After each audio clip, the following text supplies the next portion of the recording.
तो अब उस टॉपिक की शुरुआत करते हैं दोस्तों, जिसका इंतज़ार सबको होता है। जनरल ग्रामर का एक ऐसा टॉपिक जिसका नाम है पैसिव वॉइस। ठीक है दोस्तों, हमने आर्टिकल पढ़े, हमने डिटर्मिनर्स पढ़े, हमने उससे पहले भी कुछ फंडामेंटल के टॉपिक्स पढ़े। उससे पहले मैंने आपको ये बताया एसएससी किसी भी टॉपिक को कंडक्ट कैसे करता है, यानी किसी भी टेस्ट को कंडक्ट कैसे करता है, और किसी भी टॉपिक को देने का तरीका क्या है, उसका वे ऑफ कंडक्शन क्या है, वो भी मैंने आपको समझाया। अब आइए मेरे दोस्तों पैसिव वॉइस की शुरुआत करते हैं और समझते हैं कि आखिर ये पैसिव वॉइस बला क्या है। मैंने क्या बोला, आखिर ये पैसिव वॉइस बला क्या है, ये समझते हैं। ठीक है, ये समझते हैं आखिर ये पैसिव वॉइस बला है क्या, क्योंकि जब तक ये समझ में नहीं आएगा तब तक आपको कुछ भी समझ में नहीं आएगा। ठीक है, जब तक आपको ये समझ में नहीं आएगा तब तक आपको कुछ भी समझ में नहीं आएगा। तो चलिए शुरुआत करते हैं अब सबसे पहले हम कि आखिर क्या है, कैसे है, क्यों है। देखिए मेरे दोस्तों, मैं आगे बढ़ूं इससे पहले हमें पहले ही समझना पड़ेगा कि टॉपिक क्या है। ठीक है, देखो पैसिव वॉइस होता क्या है। सबसे बड़ी बात अगर मैं बताऊं तो पैसिव वॉइस, सही बताऊं तो और कुछ भी नहीं है, ये एक ट्रांसफॉर्मेशन का टॉपिक है। एक्टिव वॉइस को पैसिव वॉइस में बदलना, और जहां बदलने की बात आती है वो सारे ट्रांसफॉर्मेशन के अंतर्गत आने वाले टॉपिक होते हैं। पैसिव वॉइस काम कैसे करता है ये एक बड़ा प्रश्न है। ठीक है, और पैसिव वॉइस होता क्या है ये समझना पड़ेगा। तो सुनो मेरे दोस्तों, एक्चुअली इंग्लिश लैंग्वेज में दो अलग अलग तरह की वॉइसेस होती हैं। मैं अगर ये कहूँ कि अंग्रेजी को बोलने के और अंग्रेजी लैंग्वेज को समझने के दो तरीके हैं। ठीक है, अंग्रेजी बनाने के दो तरीके होते हैं। ठीक है, पहले तरीके की जब मैं बात करता हूँ दोस्तों, तो पहले तरीके को हम बोलते हैं एक्टिव वॉइस। मैंने क्या बोला, एक्टिव वॉइस। बात समझ में आ जाएगी, मैं वापस दोहरा देता हूँ। मैंने कहा एक्टिव वॉइस। दूसरा आता है जिसे हम बोलते हैं पैसिव वॉइस। मैंने क्या बोला बेटा, पैसिव वॉइस। बात समझ में आ गई। ठीक है, दूसरा तरीका आता है जिसे हम कहते हैं पैसिव वॉइस। बात सिंपल सी है, एक है एक्टिव वॉइस, दूसरा है पैसिव वॉइस। ठीक है, एक्टिव वॉइस में होता क्या है मेरे दोस्तों, सिंपल सी बात समझिए। एक्टिव वॉइस वो सेंटेंस होता है जिसमें एक्टिविटी जो होती है वो सेंटेंस का सब्जेक्ट खुद करता है। ढंग से सुनना, मैंने क्या बोला, एक्टिव वॉइस का मतलब ही क्या हुआ, जिसमें आवाज करने वाला, काम करने वाला सब्जेक्ट एक्टिव होता है, उसे एक्टिव वॉइस कहते हैं। मतलब सर, मतलब ये दोस्तों, ऐसे सेंटेंसेस यूजुअली सब्जेक्ट से शुरू होते हैं। मैं वापस बोल देता हूँ, ढंग से सुनना। मैंने कहा ऐसे सेंटेंसेस यूजुअली सब्जेक्ट से शुरू होते हैं, फिर ये अपने बाद हेल्पिंग वर्ब लेते हैं, फिर ये शायद मेन वर्ब भी ले सकते हैं, फिर ये अपनी आवश्यकता के अकॉर्डिंग A3 लेते हैं, और उसके बाद ये लास्ट में ऑब्जेक्ट लेते हैं। एक बात तो आपको निश्चित समझ में यहाँ से आ गई होगी कि सर आप ये कहना चाहते हो, सर आप ये कहना चाहते हो, है ना, आप ये कहना चाहते हो, ये कौन सी लाइन होती है रे जो ऐसे ऐसे कर सकता है, ये तो वो भी नहीं है। ठीक है, हाँ मैंने क्या कहा, आप ये कहना चाहते हो सर कि चलो इसमें तो नहीं दिख रहा कुछ भी ऐसा, खैर कोई नहीं, बात समझ में आती, ठीक है हम समझ लेंगे। यानी कुल मिला के ये समझिए कि एक ऐसा सेंटेंस जिसमें सब्जेक्ट जो होता है वो ऑब्जेक्ट की तरफ सेंटेंस को बढ़ाता है। यानी मैं ये कहूँ कि सेंटेंस जो होता है वो सब्जेक्ट से ऑब्जेक्ट की तरफ गति करता है, उसी को ही हम एक्टिव वॉइस बोलते हैं। सिंपल सा मतलब ये हुआ कि सेंटेंस जब एक्टिव वॉइस यानी सब्जेक्ट से गति करता हुआ, अच्छे सुनना, जब ऑब्जेक्ट की तरफ बढ़ता हो, उसी को ही हम एक्टिव वॉइस बोलते हैं, यानी एवी बोलते हैं। क्या बोलते हैं बेटा, एवी। एवी का मतलब होता है एक्टिव वॉइस। बात समझ में आ गई बेटा जी, ठीक है। वहीं पर अगर मैं बात करूं पैसिव वॉइस, पैसिव वॉइस का सिंपल मतलब क्या है। पैसिव वॉइस का सिंपल मतलब ये है कि आपको सेंटेंस की शुरुआत में सब्जेक्ट की जगह पर ऑब्जेक्ट लगाना होगा, ठीक है, और फिर हेल्पिंग वर्ब, ध्यान रखना मेरे दोस्तों, यहाँ सब्जेक्ट के अकॉर्डिंग हेल्पिंग वर्ब आई थी, यहाँ हेल्पिंग वर्ब ऑब्जेक्ट के अकॉर्डिंग आएगी।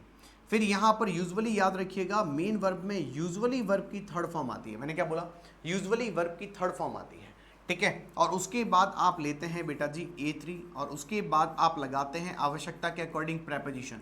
बहुत बार लोग यहाँ पर, टीचर्स यहाँ पर आपको बाय लिखवा देते हैं। अरे भाई बाय नहीं, बाय भी आता है, इन भी आता है, एट भी आता है, टू भी आता है, विद भी आता है। हम सिर्फ बाय कैसे लिखवा सकते हैं, ठीक है। तो सब्जेक्ट लगाना होता है, सॉरी प्रेपोजिशन लगाना होता है, उसके बाद लगाते हैं सब्जेक्ट। पैसिव वॉइस में सब्जेक्ट को सब्जेक्ट नहीं कहकर एजेंट कहते हैं। मैं, मेरी बात वापस सुनना, मैंने क्या बोला, मैंने कहा पैसिव वॉइस में सब्जेक्ट को सब्जेक्ट नहीं कह के एजेंट बोलते हैं। बात समझ में आ जाएगी, ठीक है, एजेंट बोलते हैं, ठीक है बेटा। अब बात करें तो यहाँ आपको क्या दिखा, यहाँ पर दिखा आपको कि सेंटेंस ऑब्जेक्ट से गति करता हुआ सब्जेक्ट की तरफ जा रहा है, बिल्कुल ठीक। इसका सिंपल सा मतलब यह है कि यहाँ सेंटेंस ऑब्जेक्ट से शुरू होगा और फिर वो सब्जेक्ट की तरफ बढ़ेगा, उसी को ही हम क्या कहते हैं, पैसिव वॉइस बोलते हैं, यानी पीवी बोलते हैं। क्लियर है दोस्तों? ये वो दो चीजें हैं जो आपको ध्यान रखनी है। ठीक है, ये वो दो चीजें हैं जो आपको ध्यान रखनी है, एक्टिव वॉइस और पैसिव वॉइस। क्लियर है बेटा? बात समझ में आई कि नहीं आई? एक्टिव वॉइस और पैसिव वॉइस। डन, कोई तकलीफ नहीं है। चलिए, तो वॉइसेस में एक्टिव और पैसिव दो तरह के वॉइसेस होते हैं। एक्टिव में सेंटेंस का सब्जेक्ट जो होता है वो मेजर पार्ट प्ले करता है, मेरी बात समझना, मेजर पार्ट प्ले करता है। वहीं पर पैसिव में ऑब्जेक्ट जो होता है वो मेजर पार्ट प्ले करता है। पीछे कुछ और हो ना हो इससे फर्क नहीं पड़ता है, यानी कि एक्टिव वॉइस में ऑब्जेक्ट हो या ना हो कोई फर्क नहीं पड़ेगा, और पैसिव वॉइस में by plus subject, with plus subject, to plus subject हो ना हो कोई फर्क नहीं पड़ता है। बट ये ध्यान रखो, एक्टिव वॉइस सब्जेक्ट से शुरू होते हैं और पैसिव वॉइस ऑब्जेक्ट से शुरू होते हैं। तुमने बोला सर थोड़ा सा एक एग्जाम्पल हो जाता तो मजा आ जाता। अभी मजा आएगा ना भिड़ो, आओ समझाता हूँ, चिंता नहीं करो। ठीक है, अब समझने की कोशिश करो। देखो मेरे दोस्तों, सिंपल सी बात बता देता हूँ, यानी कहने का मतलब सिंपल सा ये है, कहने का मतलब सिंपल सा ये है। ये क्या कर दिया हमने, वापस लाओ, चलो वापस पकड़ो। ठीक है, अब एक एग्जाम्पल लेते हैं ताकि एग्जाम्पल से आपको चीजें समझ में आने लग जाएंगी, यानी कि वो सेंटेंस कौन सा है, कितना है, कैसा है, ये समझ में आ जाएगा। ठीक है, ये समझ में आ जाएगा। ये फिर से रुक गया, ऐसा काहे कर रहे हो भाई, ऐसा काहे कर रहे हो? ऊपर जाओ, हम तुम्हें ऊपर ही तो भेज रहे हैं, तुम ऐसा काहे कर रहे हो? नीचे आओ, और वापस यहाँ अटक गए तो अभी करत काहे हो ऐसा? चलो इधर आओ, थोड़ा छोटा हो जाओ, ऐसे भी नहीं हो रहे, थोड़ा बड़े हो जाओ, हाँ ये भी नहीं हो रहे, तुम बड़े जिद्दी हो भाई। चलो ठीक है, बैठे रहो यहीं पे, कोई बात नहीं। चलो अब यहाँ देखिएगा, अब यहाँ देखिएगा, काम को अच्छे से समझने की कोशिश कीजिएगा। वॉइसेस, एक एग्जांपल देता हूँ। मैंने कहा Rohan has bought a new car. अब ये कैसे पता करोगे कि इसमें सब्जेक्ट आगे है और ऑब्जेक्ट पीछे है? तो देखो बताता हूँ आपको। मैंने फंडामेंटल जब पढ़ाया था तब मैंने आपको बताया था कि सेंटेंस में चीजें ढूंढते कैसे। ये रही बॉट, मेन वर्ब है। इस मेन वर्ब से पूछो ना, इस मेन वर्ब से पूछो ना, मैंने क्या बोला, इस मेन वर्ब से पूछो ना, मेन वर्ब से पूछो who has bought a new car, तो आपको समझ में आएगा रोहन। अरे बोलो हाँ ना, मैंने बोला who has bought a new car, तुमने कहा रोहन, इसका मतलब ये सेंटेंस का सब्जेक्ट है। बोलो हाँ ना। मैं कहता हूं रोहन हैज बॉट वॉट, तुमने कहा कार, इसका मतलब ये सेंटेंस का ऑब्जेक्ट है। बात समझ में आई कि नहीं आई? मैंने कहा व्हाट टाइप ऑफ कार, तुमने कहा नई कार, यानी कार की विशेषता है, तो ये रहा एडजेक्टिव। मैंने कहा हाउ मेनी कार्स, तो तुमने कहा सर सिंगल कार, यानी ये आर्टिकल है। तो याद रखना मेरे दोस्तों, A3 और ऑब्जेक्ट टोटल मिलाकर ऑब्जेक्ट ही होते हैं। A3 और ऑब्जेक्ट मिलाकर टोटल ऑब्जेक्ट ही होता है। ऑब्जेक्ट और ऑब्जेक्ट की विशेषता बताने वाले सारे शब्द जो होते हैं वो ऑब्जेक्ट ही काउंट किए जाएंगे। इसका मतलब यहां से लगाकर यहां तक सब ऑब्जेक्ट है। अब तुम्हें समझ में आया होगा कि सेंटेंस में सब्जेक्ट आगे लिखा हुआ है और ऑब्जेक्ट पीछे लिखा हुआ है। तो सर पैसिव वॉइस, तो पैसिव वॉइस अभी बताते हैं। देखो पैसिव वॉइस बनाने के लिए सिंपली कुछ नहीं करना है आपको। सिंपली क्या करना है, इन चीज़ों को मैं यहाँ से हटा देता हूँ 2 मिनट के लिए, ठीक है। चलिए, ताकि अपन हम नीचे एक और सेंटेंस लिख सकें। ढंग से देखना, मैंने बोला अ न्यू कार, ढंग से सुनो मैंने क्या कहा, a new car has been bought. क्या बोला मैंने? A new car has been bought by Rohan. अब तुम ये कैसे पता करोगी कि ये सेंटेंस जो है वो पैसिव वॉइस ही है? हाँ, पैसिव वॉइस ही है। तो भाई सीधी सीधी बात है, ऑब्जेक्ट सॉरी मेन वर्ब से पूछना शुरू करो। मेन वर्ब से पूछो बॉट, क्या खरीदा? रोहन को तो नहीं खरीदा। क्या खरीदा? तुमने कहा कार। हाँ, तुमने कहा कार। मैं कहता हूं कैसी कार? नई कार। कितनी कारें? एक कार। ये दिख रहा है, यानी कि यहां पर तुम्हें उसकी इंफॉर्मेशन भी दिख रही है, यहां पर तुम्हें उसकी इंफॉर्मेशन भी दिख रही है, यानी कि ये व्हाट का जवाब है टोटल, ये टोटल व्हाट का जवाब है। बात समझ में आई? यानी ये ऑब्जेक्ट है। मैंने बोला हु बॉट, तुमने कहा रोहन, तो सब्जेक्ट पीछे चला गया। इसका सिंपल सा मतलब ये निकला कि ये पैसिव वॉइस है। अब तुम कहोगे सर मुझे कैसे पता चलेगा? तो सुनो मेरी बात, यानी एक्टिव को पैसिव में कैसे बदलते हैं, सिंपल सा बता देता हूं, अच्छे से सुनना। देखो, कोई एक सेंटेंस होता है जिसे हम एक्टिव वॉइस बोलते हैं ना, उसका फॉर्मूला होता है सब्जेक्ट लगाओ, हेल्पिंग वर्ब लगाओ, हेल्पिंग वर्ब के बाद मेन वर्ब लगाओ, मेन वर्ब के बाद A3 लगाओ। मेरी बात समझ में आ रही है? A3 उसके बाद ऑब्जेक्ट लगाओ, पीछे कुछ बचा हुआ है पीछे लिख दो, बात खत्म करो। वहीं पर अगर मैं इसी सेंटेंस को पैसिव वॉइस में बदलना चाहूँगा तो मुझे क्या करना होगा, तो कुछ नहीं करना है, आपको सब्जेक्ट की जगह पर ऑब्जेक्ट लगाना है, फिर हेल्पिंग वर्ब की जगह पर हेल्पिंग वर्ब लगानी है, उसके बाद मेन वर्ब में आपको हमेशा थर्ड फॉर्म लगानी है, उसके बाद आपको A3 लगाना है, उसके बाद आपको एक प्रेपोजिशन लगाना है, बात समझ में आई कि नहीं आई, और उसके बाद आपको एक सब्जेक्ट लगाना है, बात खत्म हुई। क्लियर है बेटा? बिल्कुल ठीक है, कोई प्रॉब्लम नहीं है, कंफर्म है, बात समझ में आई कि नहीं आई? ठीक है, बात समझ में आई कि नहीं आई? हेलो जी, काम कंप्लीट है, काम कंप्लीट है। आओ मेरे लाल, सीधी सीधी बात, नो बकवास, समझाता हूँ आपको कैसे होगा। देखो आपको समझाता हूँ कैसे होगा, वो देखो। देखो मेरे दोस्तों, बहुत बढ़िया सी बात समझा देता हूँ आपको, और वो बात क्या है वो देखो। एक्टिव वॉइस में सब्जेक्ट की जगह एक्टिव वॉइस और पैसिव वॉइस में फर्क ये है कि एक्टिव वॉइस में सब्जेक्ट आगे आता है, उसी सब्जेक्ट को हम पैसिव वॉइस में रिप्लेस कर देते हैं ऑब्जेक्ट से। तो अगर तुम थोड़ा सा बचपन वाली बात याद करने की कोशिश करोगे तो तुम्हें समझ में आएगा कि तुम्हारे टीचर्स अक्सर तुम्हें कहा करते थे, है ना, कि बेटा कुछ नहीं करना होता है, बेटा कुछ नहीं करना होता है, बेटा कुछ नहीं करना होता है, सिंपल सा करना होता है। क्या करना है गुरुजी? हाँ, सिंपल सा करना है और कुछ नहीं करना है। क्या करना है ये तो बताओ? कुछ नहीं, सब्जेक्ट को पीछे ले जाना, ठीक है, और ऑब्जेक्ट को आगे ले आना, ऐसा ही कहते थे। ठीक है, ठीक है, यही कहते थे, सब्जेक्ट को पीछे ले जाना और यही बोलते थे ना, ठीक है, हाँ यही बोलते थे कि भाई ऑब्जेक्ट को जो पीछे लिखा हुआ होता है उसको आगे ले आना, ठीक है, ऐसा ही करते थे, यही होता था। ठीक है, तो इस जगह पर ये लेकर आ जाना और इस जगह पर ये ले आना, इसमें कोई तकलीफ वाली बात ही नहीं है। ठीक है कि नहीं? बात समझ में आई? ऐसे ही बोलते थे तुम्हें, तो यही है, सही बात तो यही है। अगर तुम ढंग से देखोगे तो तुम्हें समझ में आएगा कि बात तो सही कही है ना, यानी बात तो बिल्कुल ठीक कही। कैसे सर? तो देखो यहाँ पर ढंग से देखने की कोशिश करो, यहाँ से अगर तुम घूरने की कोशिश करोगे तो तुम्हें समझ में आएगा कि ये पूरा हिस्सा एक जैसा ही है। देखो, हेल्पिंग वर्ब की जगह हेल्पिंग वर्ब है, मेन वर्ब बदलकर थर्ड फॉर्म में बदल गया है, A3 की जगह A3 आया है। हुआ क्या है? सिंपली ये चेंजेस हुए हैं, दिख रहे हैं? बात समझ में आ रही है? ठीक है, ये चेंज हुआ है, यानी सब्जेक्ट चला गया है पीछे, ठीक है, ऑब्जेक्ट आ गया है आगे। मेरी बात समझ में आ रही है बेटा? ठीक है, ऑब्जेक्ट आ गया आगे, इतना ही करना होता है। तो एक काम करते हैं, थोड़ी सी प्रैक्टिस क्यों ना कर लें, थोड़ी सी प्रैक्टिस क्यों ना कर लें। आओ प्रैक्टिस करके दिखाता हूं। एक एग्जांपल लेता हूं मेरे दोस्तों। मैंने कहा Reena should make this plan. ठीक है भाई, Reena should make this plan, बात खत्म हुई। अब यहां देखने की कोशिश करना, Reena should make this plan. एक काम करते हैं, मैं मेक को पूछता हूं who should make this plan, तो आपने कहा सर रीना। मैंने कहा who should make this plan, तो आपने मुझे कहा सर रीना। अगर who should make this plan में रीना आ रही है, इसका मतलब ये सब्जेक्ट है। क्लियर है? मैंने बोला कि रीना शुड मेक व्हाट, तुमने कहा दिस प्लान। बात समझ में आई? इसका मतलब ये तुम्हारा ऑब्जेक्ट है। काम कंप्लीट हुआ बेटा। अब एक काम करते हैं, इसको हटाते हैं, इसको हटाते हैं, इसको हटाते हैं, इसको हटाते हैं। अब देखते हैं, काम करते हैं। अब इसी का हम पैसिव वॉइस बनाते हैं, इसी का पैसिव वॉइस बनाते हैं। ठीक है, पहले चेक करो ये वाला है कि नहीं है। सब्जेक्ट रीना, फिर हेल्पिंग वर्ब, यहाँ पर मॉडल लगा हुआ है, हेल्पिंग वर्ब की जगह मॉडल आ जाता है, क्या फर्क पड़ता है? बात तो वही है।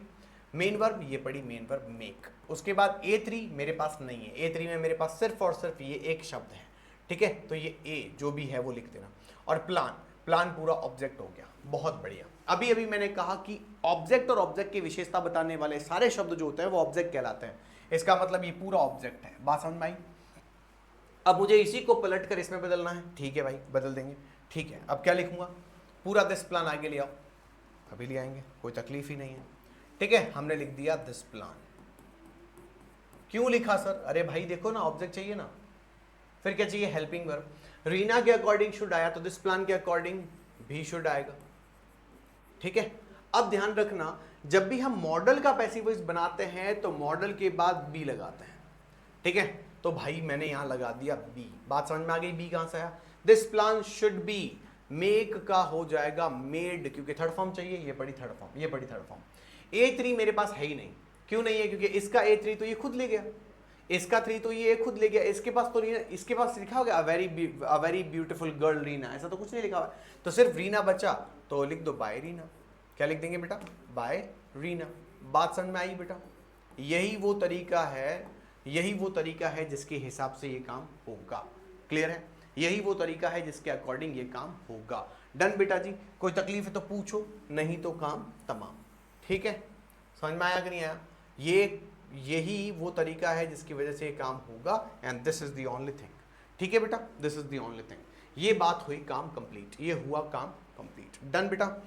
एक आध एग्जांपल और ले लेते हैं, चलो।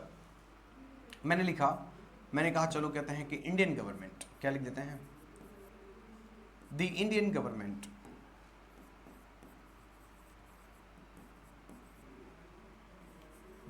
गवर्नमेंट, ठीक है, द इंडियन गवर्नमेंट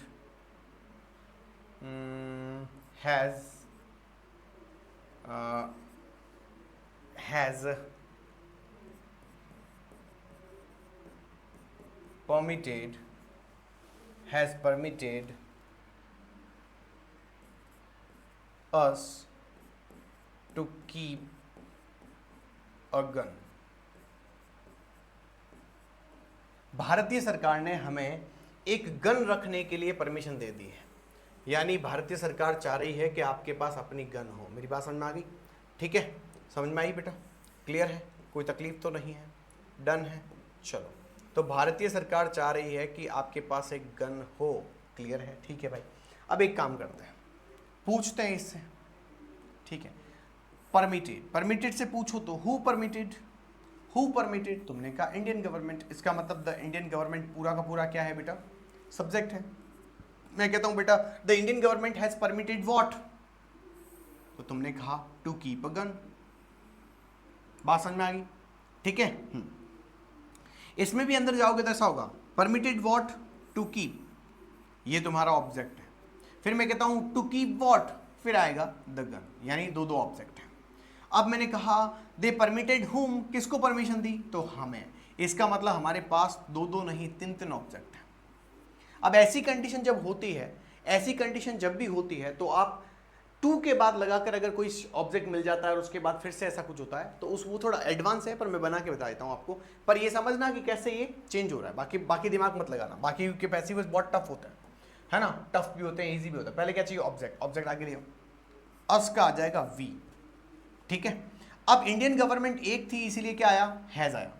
लेकिन अब जब हम वी को चेंज करेंगे तो क्या आएगा? हैव आएगा। बात समझ में आई? तो we have been, passive voice बनाते हैं तो हैज हैव के बाद बीन लगता है। ये कैसे आया सर? अभी मैं एक टेबल बनवाऊंगा, समझ में आ जाएगा। Has have been we have been permitted to keep a gun by the Indian government. बात समझ में आ जाएगी बेटा? The Indian government. ठीक है, द इंडियन गवर्नमेंट। बात समझ में आ जाएगी? क्लियर है? कोई तकलीफ नहीं? बात खत्म। अब तुम मुझे पूछो कि सर ये रूल तो बता दो, ये कैसे चेंज कैसे होता है? आओ मैं समझाता हूं। इसीलिए मैं कहता हूं ना, मैं 10 क्वेश्चन ही करवाऊं भले ही, लेकिन कंसेप्ट पूरे पढ़ाऊंगा तुम्हें, चिंता मत करो। ठीक है, कंसेप्ट पूरे पढ़ाऊंगा। एक बात याद रखना मेरे दोस्तों, पहले तो ये समझ लो कि पैसिव वॉइस होते कितने प्रकार के हैं। तो यहां देखो, काइंड्स ऑफ पीवी, यानी पैसिव वॉइस के प्रकार। इधर देखो मेरे दोस्तों, काइंड्स ऑफ पीवी का मतलब क्या हुआ तो समझो। काइंड्स ऑफ पीवी का मतलब सिंपल सा ये है मेरे दोस्तों, एक तरफ होता है एक्टिव वॉइस, एक तरफ होता है पैसिव वॉइस, है ना? एक तरफ होता है पैसिव वॉइस। आप सबको पता है कि एक्टिव वॉइस का फॉर्मूला होता है subject plus helping verb plus main verb plus A3 plus object. बिल्कुल ठीक है, बिल्कुल ठीक है। वहीं पर पैसिव वॉइस का फॉर्मूला होता है object plus helping verb plus main verb की थर्ड फॉर्म। ठीक है, उसके बाद A3 और उसके बाद प्रेपोजिशन के साथ सब्जेक्ट। क्या ठीक कहा? बात समझ में आई कि नहीं आई?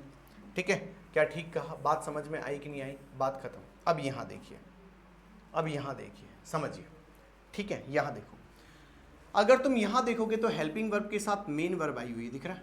ठीक है, और यहाँ पर भी हेल्पिंग वर्ब के साथ मेन वर्ब आई है। बाकी तो फॉर्मूला सेम है, यानी पैसिव वॉइस में ऑब्जेक्ट लगाना होता है। तो मैं सिर्फ यही लिखूंगा, अगर आपके सेंटेंस में वर्ब की फर्स्ट फॉर्म या वर्ब की फर्स्ट फॉर्म के साथ एस और ईएस लिखा हुआ दिखता है, ढंग से सुनना मैंने क्या कहा, या चाहे डू लिखा हुआ हो, डज लिखा हुआ हो, और उनके साथ वर्ब की फर्स्ट फॉर्म लिखी हुई हो। ढंग से सुन लेना, अगर ऐसा कुछ होता है, मैंने क्या बोला, अगर ऐसा कुछ होता है तो याद रखना बेटा, यहां पर आपको उसे चेंज करना है is are am plus verb की थर्ड फॉर्म। क्या बोला मैंने, is are am plus verb की थर्ड फॉर्म। मैं अभी बना के दिखाऊंगा। चलो आज की क्लास भले 1.5 घंटे की चले, चिंता मत करो, ठीक है। वर्ब की फर्स्ट फॉर्म या एस या एस दिखे या डू या डस दिखे तो मेरे दोस्तों उसे वर्ब की is are am plus I third form में बदलना है। अगर आपके सेंटेंस में ये ना दिखे और आपको वर्ब की सेकंड फॉर्म दिख जाए या फिर डिड के साथ नॉट लगा हुआ हो या फिर, अरे यार तो ये बहुत परेशान करता है, नॉट प्लस वर्ब की फर्स्ट फॉर्म दिख जाए, तो ऐसी कंडीशन के अंदर ध्यान रखना हमें यहाँ पर वॉज और वर को लिखना होगा। क्या बोला मैंने, वॉज वर प्लस वर्ब की थर्ड फॉर्म। बात खत्म हुई। अगर ये भी ना दिखे तो तुम्हें सेंटेंस में दिख सकता है विल या शैल के साथ वर्ब की फर्स्ट फॉर्म, ठीक है। विल शैल के साथ वर्ब की फर्स्ट फॉर्म अगर आप तो तुम्हें दिखे तो यहाँ पर बेटा आपको will plus shall plus be plus third form में चेंज करना है उसे। किस में चेंज करेंगे, इसमें चेंज करेंगे। बात समझ में आई। ये पूरे रूल्स हैं। ये बदलता कैसे है सर, ये आपने यहाँ पर इंडियन गवर्नमेंट के हैज़ को हैज़ बीन में या हैव बीन में कैसे चेंज कर दिया था, है ना। पीछे आपने जो यहाँ हैज़ लिखा हुआ था उसको भी आपने हैज़ बीन में चेंज कैसे कर दिया था, है ना। ये रूल्स हैं एक्चुअली, ये वो टेबल है, ठीक है, ये वो टेबल है ना। अच्छा पहले मैंने काइंड्स ऑफ पैसिव वॉइस बताया नहीं, सीधे टेबल बता रहा हूँ। तो ये टेबल है भाई, ठीक है, टेबल बता रहा हूँ पहले, ठीक है, टेबल बता रहा हूँ। अब देखो मेरे दोस्तों, अब आओ मेरे लाल। अगर आपको सेंटेंस में मान लो कि ये कुछ भी ना दिखे, यानी ऐसा कुछ भी ना दिखे, तो तुम्हें क्या दिख सकता है, ये कुछ भी ना दिखे तो तुम्हें क्या दिख सकता है। तो देखो मेरे दोस्तों, हो सकता है कि आपको सेंटेंस में इज आर एम लिखा हुआ दिखे और उसमें V1 plus I N G लिखा हुआ दिखे, V1 plus I N G लिखा हुआ दिखे, ठीक है, समझ में आया। तो हो सकता है कि वहीं पर इज क्या आएगा, is are am plus being plus verb की थर्ड फॉर्म दिखे न, मतलब लगानी होगी। Is are am plus I N G को is are am being plus third form में लिखना होगा, ठीक है। अब बात आ जाएगी कि यहाँ अगर इज आर एम की जगह मुझे वॉज वर लिखा हुआ दिख जाए, was were plus I N G लिखा हुआ दिख जाए मेरे दोस्तों, तो याद रखना उसे हम was were plus being plus third form में चेंज करेंगे। बात ठीक है। अगर तुम्हें तुम्हारे सेंटेंस में विल शैल के साथ be plus I N G लिखा हुआ दिखे, यानी ये लिखा हुआ दिखे, तो याद रखना मेरे दोस्तों इसका जो पैसिव वॉइस होता है ना, वो पैसिव वॉइस नहीं बनता है, यानी इसका पैसिव वॉइस नहीं बनाना है आपको। क्लियर है, ठीक है। पेपर में देगा ही नहीं, देने वाला, चिंता मत करो, क्योंकि बनता ही नहीं है तो देगा क्यों। और वहीं पर अगर हम बात करते हैं, अब तुम्हें पता चलेगा कि हैज़ हैव का कैसे होता है। देखो, अगर आपके सेंटेंस में हैज़ या हैव के साथ V3 दिया हुआ हो, ठीक है, V3 दिया हुआ हो, तो आपको उसे हैज़ और हैव के साथ बीन लगाकर V3 में चेंज करना होता है। बात खत्म हुई, ठीक है। अगर आपको हैड लगाना हो और वर्ब की थर्ड फॉर्म दी हुई हो, तो मेरे दोस्तों आपको यहाँ पर had plus been plus third form में लिखना होता है। वहीं पर अगर आपको will have plus third form लगाना हो, ठीक है, यानी विल शैल हैव, वापिस जाता हूँ, इसको हटा देते हैं एक बार, क्योंकि ये स्पोकन की क्लास नहीं है, ये कंपटीशन की क्लास है, तो शैल को प्रयोग करना पड़ेगा। Will shall have be have third form लिखा हुआ दिख जाए यहाँ पे, तो मेरे दोस्तों यहाँ ध्यान रखना, यहाँ पर आपको विल शैल हैव लगाकर बीन लगाना होगा, हैव लगाकर बीन लगाना होगा, और बीन के बाद आपको वर्ब की थर्ड फॉर्म लगानी होगी। यही वो तरीका है जिसकी बदौलत ये हो सकता है, ठीक है, जिसकी बदौलत ये हो सकता है। बात समझ में आई कि नहीं आई, ठीक है, बात समझ में आई कि नहीं आई, ये ध्यान रखना मेरे दोस्तों। एक्टिव वॉइस, पैसिव वॉइस, ये तरीका होता है। अब यहाँ पर मैं एक सेंटेंस देकर आपको ये समझा देता हूँ कि आखिर ये चेंज होता कैसे है। बाकी चेंजेस खूब है, ये तो सिर्फ अजरेटिव सेंटेंस है, इंटेरोगेटिव है, इंपेरेटिव है, एडवांस है, खूब सारे होते हैं। लेकिन एक बार समझो, एक बार समझो, मैंने आपके सामने सेंटेंस लिखा, मैंने कहा the police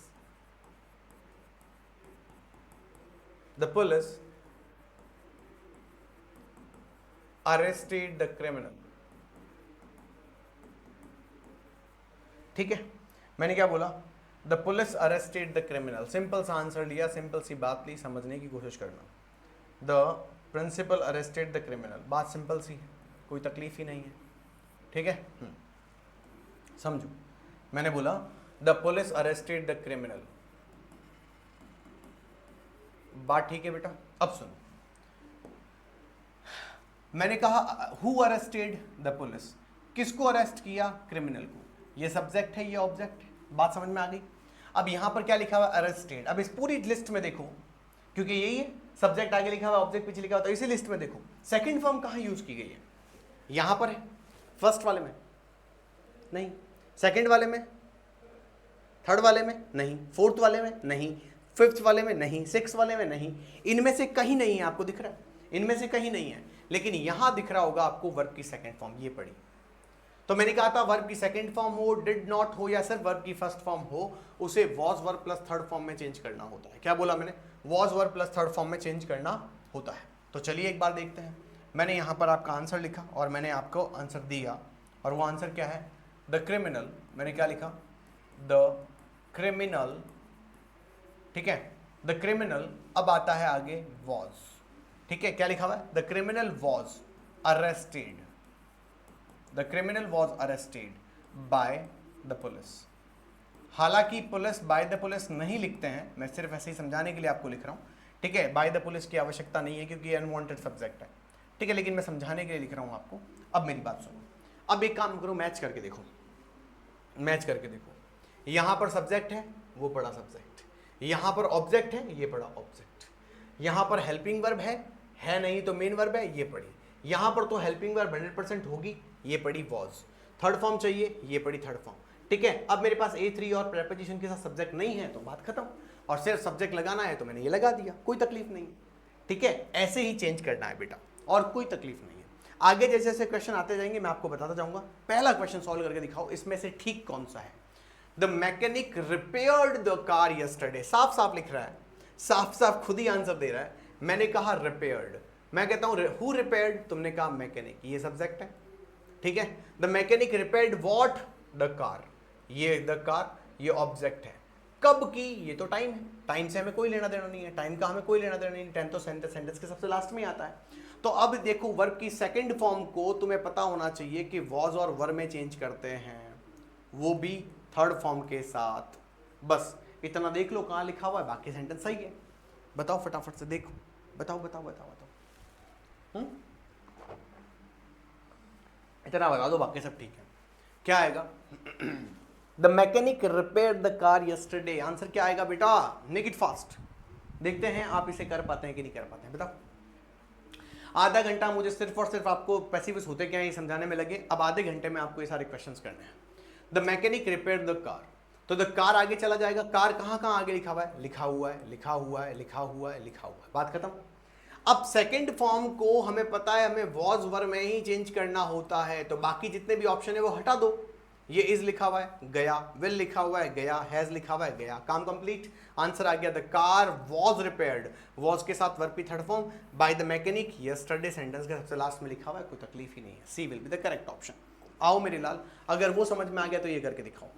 somebody has broken the window, ठीक है भाई, ध्यान रखना, पहले तो ये करो क्या लिखा हुआ है, यहां लिखा हुआ है हैज प्लस वर्ब की थर्ड फॉर्म, दिख रहा है, तो तुम्हें पता होना चाहिए कि हैज प्लस वर्ब की थर्ड फॉर्म, यानी सेंटेंस में हैज या हैव दिया हुआ हो थर्ड फॉर्म के साथ, तो उसको मेरे दोस्तों आपको चेंज करना होता है हैज, हैव, और थर्ड फॉर्म ही होती है, लेकिन उनके बीच में एक शब्द आता है जिसे हम बोलते हैं बीन, पता है ना, अरे बोलो ना, हाँ या ना, ये पढ़ी ना, टेबल बनवाई ना आपको, ये देखो, has have plus third form में has have been plus third form, बात समझ में आई कि नहीं आई, ठीक है, करके दिखाओ। तो अब तुम सिर्फ सिंपल सी बात समझो, पहले इसमें सब्जेक्ट और ऑब्जेक्ट ढूंढो। मैं कहता हूं who has broken the window, तुमने कहा समबॉडी, इसका मतलब ये सब्जेक्ट है। फिर मैं कहता हूं समबॉडी हैज ब्रोकन व्हाट, तुमने कहा विंडो, ये ऑब्जेक्ट है। ऑब्जेक्ट को आगे ले जाओ, ऑब्जेक्ट आगे, ऑब्जेक्ट आगे, ऑब्जेक्ट आगे, ऑब्जेक्ट आगे, काम कंप्लीट। अब हैज हैव को हैज हैव में चेंज करेंगे, तो सब्जेक्ट के अकॉर्डिंग हैज कहां कहां लगा हुआ है, लगा हुआ है, लगा हुआ है, नहीं लगा हुआ है, नहीं लगा हुआ है, ये दोनों ऑप्शन गलत हो गए, ये दोनों ऑप्शन गलत हो गए। अब देख लो हैज के बाद बीन कहां लिखा हुआ है, यहां हैज के बाद सीधा ब्रोकन लिख दिया है, जो कि गलत है, क्योंकि हैज हैव के बाद बीन आना जरूरी है बेटा, बीन आना जरूरी है बेटा, बात समझ में आई कि नहीं आई, तो इसका मतलब ये आंसर सही है। अब तुम मुझे पूछोगे सर बाय समवन कहां गया, अब सुनना, यहीं से एक कंसेप्ट आता है, यहीं से एक कंसेप्ट आता है, उस कंसेप्ट को सुनो। अनवांटेड सब्जेक्ट, क्या बोला मैंने? Unwanted subject. क्या बोला बेटा? अनवांटेड सब्जेक्ट, वांटेड नहीं। हाँ, एक बार जो मैंने कमिटमेंट कर दी उसके बाद तो मैं खुद के भी नहीं सुनता। सलमान खान नहीं बेटा, है सलमान खान नहीं। मैं तो यहाँ ये कहना चाहता हूँ अनवांटेड सब्जेक्ट क्या होता है।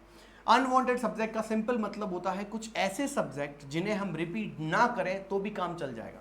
फॉर एग्जाम्पल सर, जैसे कि अभी मैंने ऊपर पुलिस वाला एग्जाम्पल दिया था, तो मैंने कहा पुलिस वापस रिपीट करने की जरूरत नहीं है। पुलिस हो गया, पीपल हो गया, पब्लिक हो गया, ठीक है, ऑल हो गया, वन हो गया, एवरीवन हो गया, एवरीबॉडी हो गया, ठीक है, समवन हो गया, समबॉडी हो गया, ठीक है बेटा, नो वन हो गया, नो बॉडी हो गया। बात समझ में आई कि नहीं आई? ठीक है। हाँ, ऐसे जब भी कभी भी कोई सेंटेंस लिखे हुए आ जाते हैं तो इन्हें हमें वापस रिपीट करने की जरूरत नहीं है। By police, by public, by all, by one, by everyone, by someone, ऐसों को वापस नहीं लिखते हैं। इन्हीं को हम बोलते हैं अनवांटेड सब्जेक्ट। यानी ऐसे जब भी सब्जेक्ट देखो तो उन्हें लाड कर दो, उन्हें लाड कर कहो करके कहो बस तुम रहने दो, तुमसे ना हो पाएगा बेटा, तुमसे ना हो पाएगा। सेंटेंस के वापस पीछे लिखने की जरूरत नहीं है। बहुत बढ़िया, ये अनवांटेड सब्जेक्ट का एक एग्जाम्पल था, ध्यान रखना। The postman gave my sister a parcel. The postman gave my sister a parcel. अब बताओ इस सेंटेंस में कितने ऑब्जेक्ट हैं? तो मैं बोलता हूं कि द पोस्टमैन गेव व्हाट, तो तुमने कहा अ पार्सल, ये व्हाट का जवाब है, तो इसका मतलब ये नॉन लिविंग ऑब्जेक्ट हुआ। बोलो हाँ या ना? द पोस्टमैन गेव हुम अ पार्सल, तो तुम कहोगे माई सिस्टर।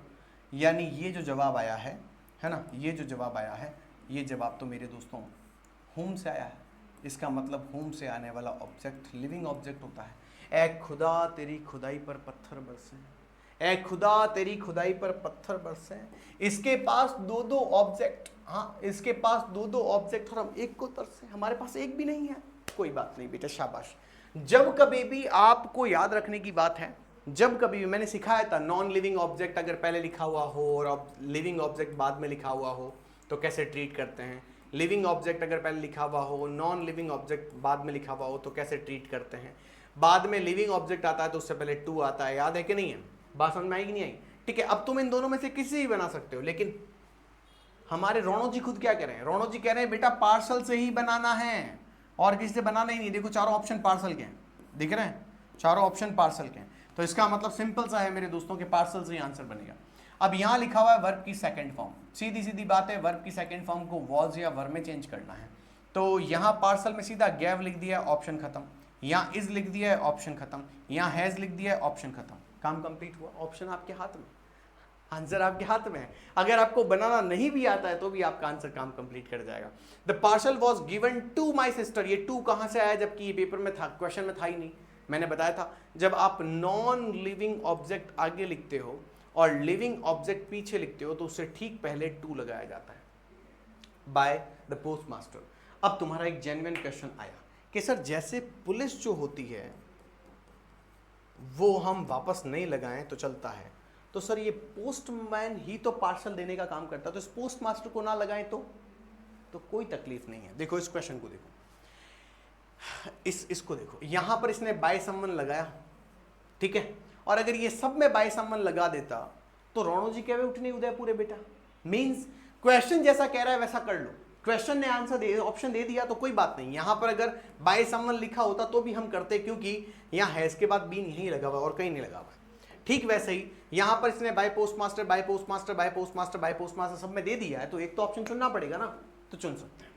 अगला question, did he complete the homework on time. दिख रहा है पीछे क्या लगा हुआ है? आय हाय हाय हाय, क्या लगा हुआ? इंटरोगेटिव। इंटरोगेटिव में कुछ नहीं होता है, जहां तुम सब्जेक्ट से ऑब्जेक्ट की तरफ फुल स्टॉप में जा रहे थे और हेल्पिंग वर्ब अंदर लगा रहे थे, अब वो हेल्पिंग वर्ब बाहर आ जाएगी, उसके बाद सब्जेक्ट आएगा, पीछे ऑब्जेक्ट आएगा और लास्ट में हम इंटरोगेटिव लगाएंगे। बात समझ में आ रही है बेटा? क्लियर है बेटा? कोई तकलीफ है तो पूछो मेरे लाल। क्लियर है? तो यही वो चीज है जो आपको समझनी है, यही वो चीज है जो आपको समझनी है। ठीक है, क्या है वो देखो।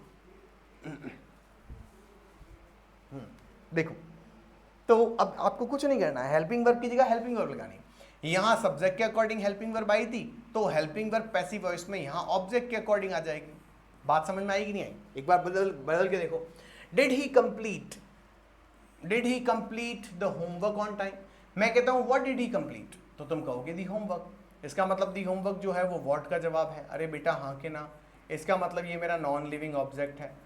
टाइम की बात कर रहा है, हमें कोई फर्क पड़ता भी नहीं, टाइम से हमें कोई फर्क पड़ता भी नहीं, काम कंप्लीट हो गया। चलो हटाओ इसको, आगे देखो। Was the homework completed by him on time? अब देखो, पहली बात मैंने क्या कहा था, डिड लिखा हुआ हो चाहे वर्ब की सेकंड फॉर्म लिखी हुई हो, चेंज तो वॉज और वर्ब में ही होगा। यहाँ हैज लिखा हुआ है, हटा दो, सेंटेंस कंप्लीट हुआ। विल कहाँ से लेकर आए, हटा दो, कहाँ से लेकर आए। इज कहाँ से लेकर आए, हटा दो, कहाँ से लेकर आए। Option number A will be the correct option. Was the homework completed by him on time, पीछे इंटरोगेटिव लगाना मत भूलना। क्लियर है मेरे दोस्तों? ये वो तरीका है जिससे आपको ये चीज समझनी है। क्लियर है? ठीक है, आगे देखो मेरे दोस्तों। अब देखो, दो तरीके के इंटरोगेटिव होता है। ये जो इंटरोगेटिव तुमने देखा, ये इंटरोगेटिव में तुम्हें दिख रहा है सब्जेक्ट 2 नंबर पर लिखा हुआ, यानी कि ये हेल्पिंग वर्ब से बनने वाला इंटरोगेटिव है। जबकि इसको देखो, व्हेन डिड दे तीसरे नंबर पर लिखा हुआ, यानी सब्जेक्ट तीसरे नंबर पर लिखा हुआ, उससे पहले हेल्पिंग वर्ब है, उससे पहले WH है। अब समझो, इंटरोगेटिव सेंटेंसेस जो होते हैं वो यूजुअली अलग अलग कैटेगरी में बांटे जाते हैं। मैंने क्या बोला? यूजुअली अलग अलग कैटेगरी में बांटे जाते हैं। कैसे सर? तो सुनो, एक होता है जो हेल्पिंग वर्ब आगे लेता है फिर सब्जेक्ट आता है, इसे कहते हैं हेल्पिंग वर्ब वाला इंटरोगेटिव। ठीक है। दूसरा होता है हेल्पिंग वर्ब के साथ सब्जेक्ट और इंटरोगेटिव। तो मैं बता देता हूं आपको कि यहां पर आपको WH आगे लिखा हुआ दिखता है। क्या दिखता है बेटा? WH। कोई फर्क नहीं है, WH से पैसिव वॉइस को कोई फर्क नहीं पड़ता है। ठीक वैसे ही WH अपनी जगह पर रहेगा। जब तुम पैसिव वॉइस बनाओगे तो WH यूं होगा, यूं लिख देना, कुछ नहीं करना है। तुमने यहाँ पर क्या किया, हेल्पिंग वर्ब आगे रखी और ऑब्जेक्ट आगे लेकर आए, तो ठीक वैसे ही यहाँ पर भी हेल्पिंग वर्ब और ऑब्जेक्ट आगे लेकर आना, पीछे सब्जेक्ट के साथ इंटरोगेटिव लगा देना, कोई इशू नहीं है। क्लियर है बेटा? कोई तकलीफ नहीं है? बात समझ में आई कि नहीं आई? डन। क्लियर है बेटा जी? अब सुनो,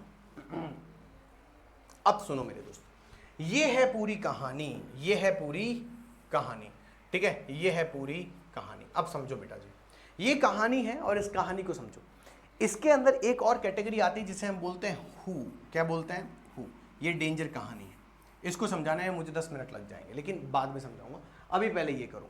ठीक है, अभी ये करो, समझो। When did they decorate the hall? अब मैंने कहा डेकोरेटेड वॉट? The hall. इसका मतलब ये तुम्हारा ऑब्जेक्ट है।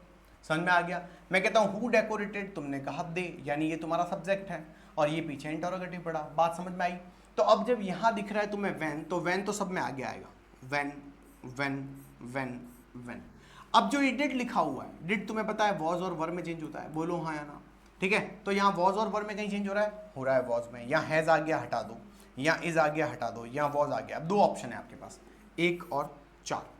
When the hall was decorated by them, गलत है। क्यों? क्योंकि जब भी इंटरोगेटिव बनाते हो तो WH लगाया, WH के बाद सीधी हेल्पिंग वर्ब आएगी, उसके बाद सब्जेक्ट या ऑब्जेक्ट आएंगे। तो यहां पर तुम्हारा ये पड़ा WH, यहां पड़ा तुम्हारा ये WH, उसके बाद ये हॉल ऑब्जेक्ट कहां से आया और ये हेल्पिंग वर्ब यहां कैसे चली गई? तो ये दोनों तो साथ में होंगे ना, ये और ये तो साथ में होना चाहिए, ये तो बाद में आएगा।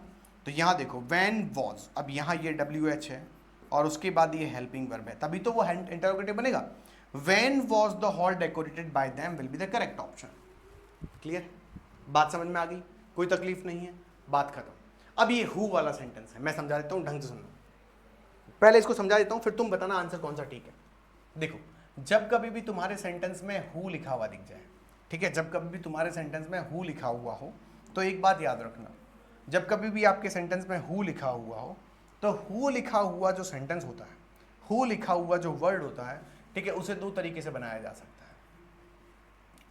आप जैसे ही हु लिखा हुआ देखते हैं तो उस हु को जब पैसिव वॉइस में कन्वर्ट करोगे तो उसे लिख देना बाय हूम। क्या लिख दोगे? Bye whom. उसके बाद लगाना हेल्पिंग वर्ब, उसके बाद लगाना ऑब्जेक्ट, उसके बाद लगाना मेन वर्ब की थर्ड फॉर्म यानी V3, उसके बाद लगाना फिर से ऑब्जेक्ट, और उसके बाद तुम्हारा जो बच जाए वो लगा देना, पीछे इंटरोगेटिव लगा देना, ध्यान रखना पीछे इंटरोगेटिव लगाना। अगर ऐसे नहीं करते हो तो आप हु को हु में ही रख सकते हो। मैंने क्या बोला? आप हु को हु में ही रख सकते हो। उसके बाद आप सीधा का सीधा इस हु के ठीक बाद, हाँ हेल्पिंग वर्ब लगाओ, हेल्पिंग वर्ब के ठीक बाद ऑब्जेक्ट लगाओ, ऑब्जेक्ट के बाद आपको V3 लगाना है ना, V3 लगाना है। ऑब्जेक्ट नंबर 2 अगर हो तो लगा दो, नहीं तो छोड़ दो, कोई बात नहीं। और लास्ट में तो मैं बाय लगाकर फिर इंटरोगेटिव लगाना है, बाय के बाद कुछ नहीं लगेगा। ये 2 ऑप्शन है, ठीक है। अब मुझे सोच के बताओ कहां पर तुम्हारा ऑप्शन सही है, सोच के बताओ कौन सा ऑप्शन सही है। Who painted this beautiful picture. अब यहां देखो पेंटेड वर्ब की सेकंड फॉर्म लिखी हुई है, पहली बात तो वॉज और वर वाला आंसर सही है, वॉज और वर वाला आंसर सही है। चलो करके दिखाते हैं। By whom was this beautiful picture painted? Who this picture? अच्छा ठीक है, नहीं गलत हो जाएगा, क्योंकि who यहाँ लिखा हुआ है और was यहाँ लिखा हुआ है, ये तो गलत हो गया, ठीक है। whom was this picture painted by, नहीं whom भी नहीं लगाएंगे, गलत हो जाएगा, ठीक है। who was painted this picture, नहीं उसमें बाय नहीं लगा हुआ, ये भी गलत, ये भी गलत, ये भी गलत। मेरे पास ऑप्शन है बाय whom के बाद हेल्पिंग वर्ब आई, उसके बाद ये ऑब्जेक्ट आया और उसके बाद ये थर्ड फॉर्म आई, बात खत्म, पीछे इंटरोगेटिव, कोई तकलीफ नहीं है। A will be the correct option, ठीक है। एक ऑप्शन, एक क्वेश्चन और देता हूं, तुम करके दिखाना। Who had broken the window,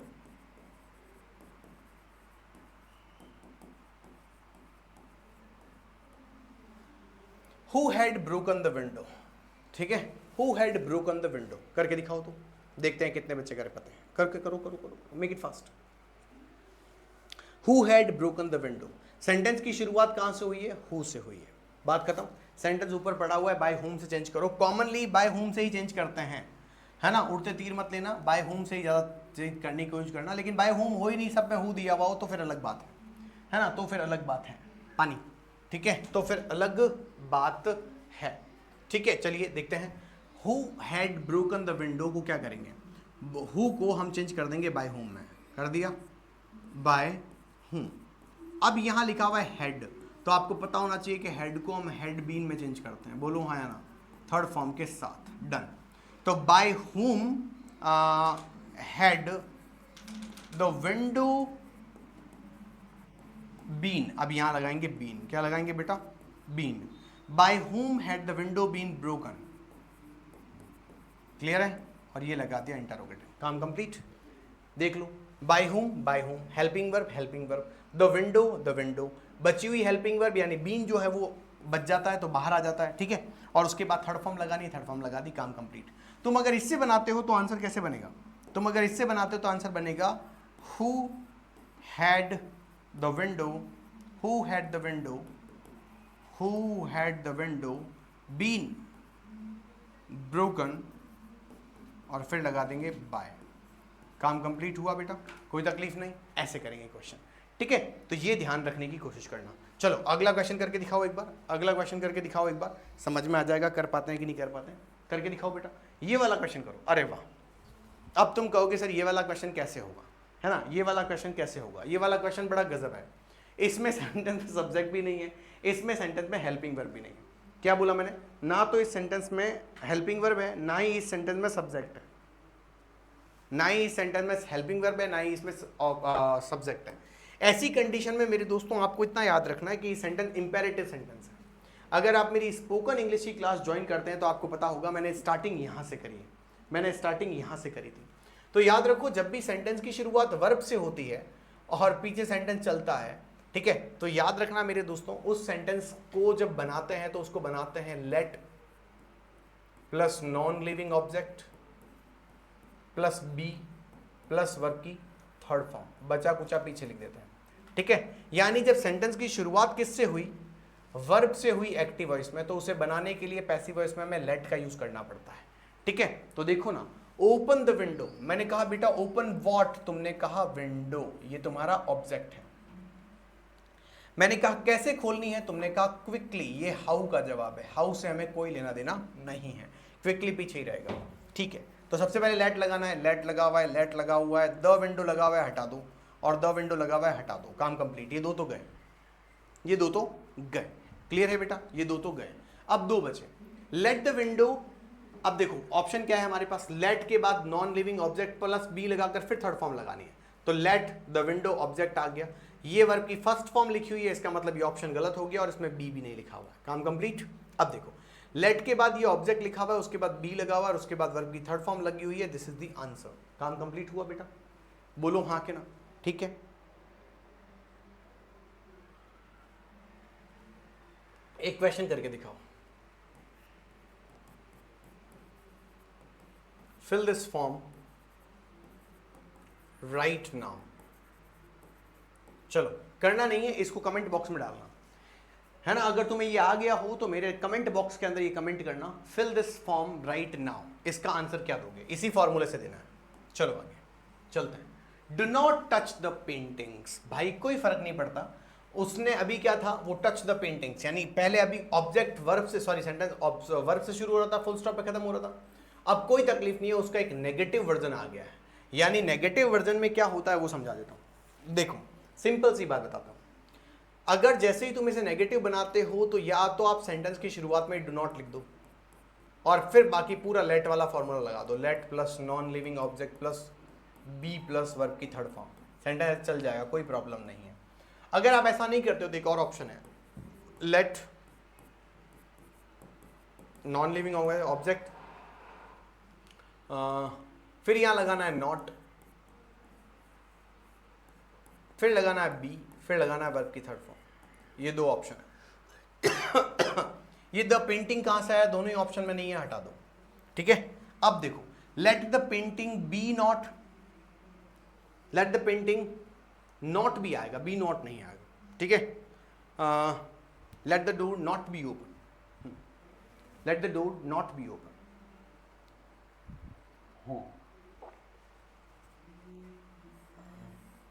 ये गलत है ना, ये गलत है।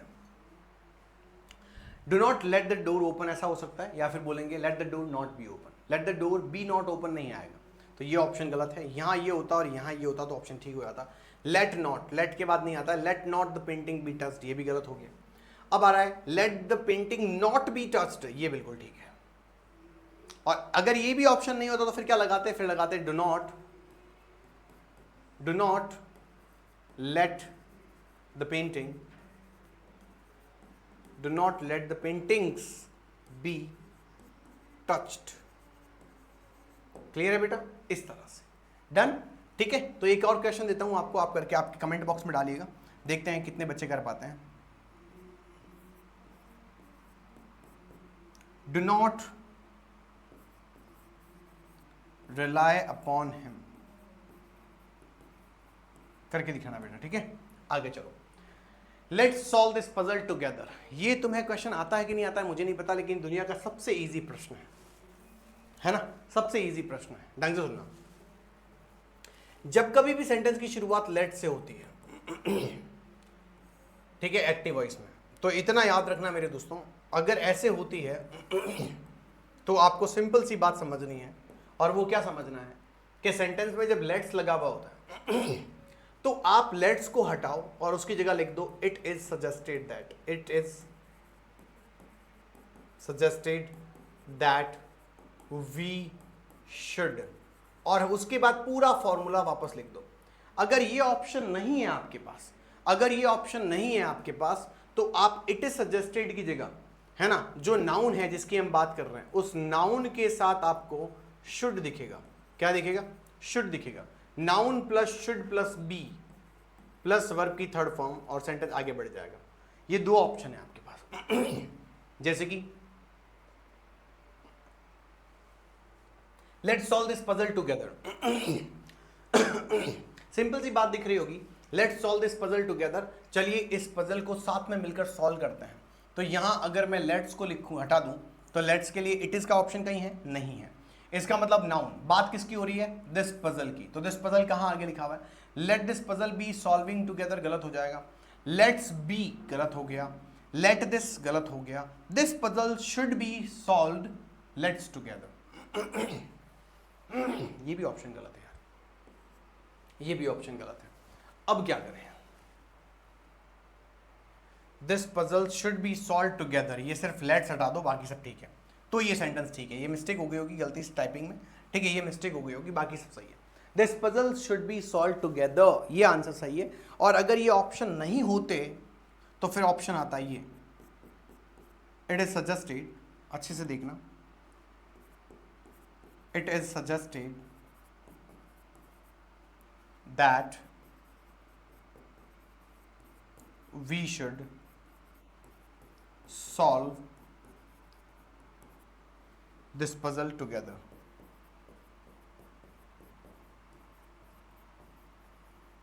ठीक है बेटा, ये सेंटेंस भी ठीक होता, क्लियर है, ये सेंटेंस ठीक होता इस फॉर्मूले के अकॉर्डिंग, नहीं तो ये वाला फॉर्मूला था ही, ये फोर्थ वाला, ठीक है, बात समझ में आई। ये देखो, you must follow the safety rules at all time, ये तो आराम से कर लो भाई, है ना, ये ऑल टाइम्स लिख दो, एट हटा दो यहां से, ये एट सब में से हटा देना, ठीक है। चलो अब बताओ normal, you should follow the safety rules all times, अब क्या आएगा बेटा, ये तो इंपेरेटिव नहीं, सॉरी क्या बोलते हैं, अजर्टिव सेंटेंस है, बताओ। You must follow what, the safety rules, the safety rules पूरा पूरा ऑब्जेक्ट है, देखो द सेफ्टी रूल्स आगे लिखा हुआ है, बिल्कुल लिखा हुआ है, मस्ट लिखा हुआ है, तो मस्ट एक मॉडल होता है, जब कभी भी सेंटेंस में मस्ट यानी कि मॉडल प्लस वर्ब की फर्स्ट फॉर्म दी हुई हो और उसका पैसिव वॉइस बनाना हो, तो मॉडल के साथ बी लगता है और बी के साथ वर्ब की थर्ड फॉर्म लगती है, बात खत्म हुई, बी के साथ वर्ब की थर्ड फॉर्म लगती है, ये बात ध्यान रखना, डन है बेटा, कोई तकलीफ नहीं, ये तरीका है। तो क्या लगाएंगे, the safety rules must be followed all times, ये बिल्कुल आंसर सही है। शुड कहां से आया हम नहीं जानते, यहां विल कहां से आया हम नहीं जानते, ये क्या ऑप्शन है, the safety rules must followed, नहीं मस्ट बी फॉलोड आएगा, तो इसलिए गलत हो गया, तो इसलिए A will be the correct option. इस तरीके से मेरी तरफ से आज के यही क्वेश्चंस कंप्लीट होते हैं मेरे दोस्तों, ठीक है। अगर आपको इस पूरे के पूरे लेक्चर को पढ़ने में मजा आया हो तो मैं कुछ सेंटेंस दे रहा हूं, उन्हें करके दिखाना, और कभी आपको अगर इच्छा हो कि सर मुझे और मॉडल्स, मुझे और पैसिव वॉइस पढ़नी है, तो हमारे मारवाड़ी अंग्रेज की एप्लीकेशन को, ऑफिशियल एप्लीकेशन को डाउनलोड करिए, इसी वीडियो के लिंक में आपको उसका सॉरी डिस्क्रिप्शन में आपको उसका लिंक मिल जाएगा। हमारे जितने भी इंस्टाग्राम चैनल्स हैं, हमारे जितने भी टेलीग्राम चैनल्स हैं, वहाँ पर ये इन्फॉर्मेशन आती रहती है, ये क्लासेस आती रहती हैं, आप वहाँ पर जाकर इन क्लासेस को अटेंड कर सकते हैं, देख सकते हैं और हमसे जुड़ सकते हैं, ताकि आपको आने वाले और वीडियोज़ की पूरी पूरी खबर मिलती रहे। मैं कुछ क्वेश्चन दे रहा हूँ, देखते हैं आप में से कितने बच्चे हैं जो कर सकते हैं, ये कुछ एडवांस क्वेश्चन है, देखते हैं आप में से कितने बच्चे मुझे जवाब देते हैं। It is time to study maths, ठीक है, it is time to study maths, this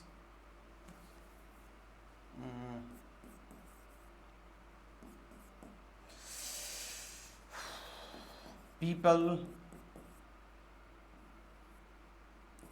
say that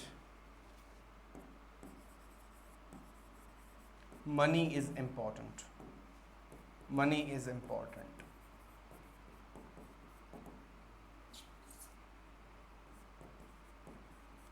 money is important, ठीक है। अगला लिखते हैं water tastes sweet। ये 3 क्वेश्चंस हैं और बाकी मैंने चलते हुए क्वेश्चन भी दिए हैं। उम्मीद है आपको ये पूरा टॉपिक समझ में आया होगा और कुछ चीज़ें क्लियर हुई होंगी। आगे और भी बहुत सारी चीज़ें हैं जो आपको पढ़ानी है दोस्तों, आप हमारी एप्लीकेशन में जरूर पधारिए, और एप्लीकेशन में और भी एडवांस लेवल की चीज़ें हम आपको जरूर पढ़ाएंगे।